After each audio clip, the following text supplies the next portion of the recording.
এইখানে 2023-এ টিএফআইআর এ একটা vector analysis থেকে একটা কোয়েশ্চেন আছে, যেটা হচ্ছে a surface is given by 4x square y minus 2x y square plus 3z cube is equal to 0, which of the following is a vector normal to it at the point 2 3 1।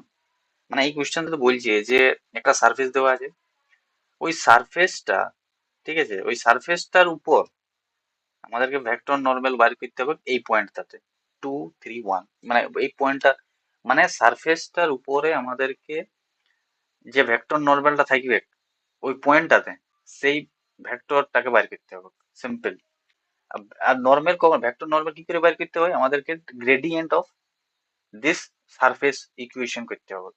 Gradient of, এখানে আমি করে রেখেছি, এটা এটা আমি highlight ভাবে লিখেছি যাতে জিনিসটা আমরা এই সূত্রটা বার করছি। The gradient del F of the surface equation, ঠিক আছে। এইটার উপর যখন আমরা অ্যাপ্লাই করবো, মানে ওই ওই সারফেস ইকুয়েশনটার উপর যখন গ্রেডিয়েন্ট অ্যাপ্লাই করব, মানে গ্রেডিয়েন্ট ইয়েটা অ্যাপ্লাই করবো, তখনই আমরা ভেক্টরটা পেয়ে যাবো। আমাদেরকে কি বলেছে যে ওই সারফেসটার উপর vector normal two it, vector normal two it at the point this.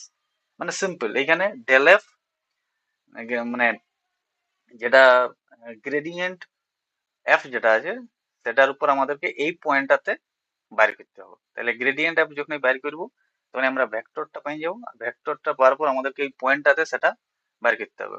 তো del F by del X, এটা আমরা জানি gradient of del F by del X I cap, del F by del Y J cap, del F by del Z K cap. এরপর যখন del F by del X করবো, কারণ এটা পার্সিয়ালের ইয়া বটে, তাহলে সেটা আমাদেরকে এটা এমনি করে করতে হবে। 8xy মাইনাস 2y স্কোয়ার, ঠিক। 4x square minus 4xy J cap 9 J J, এটা তো ঠিক আছে।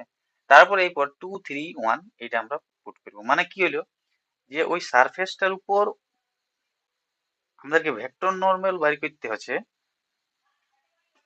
এই পয়েন্টটাতে। এই এই ছিল কোয়েশ্চেনটা, ঠিক আছে। ঠিক আছে যে কোয়েশ্চেনটা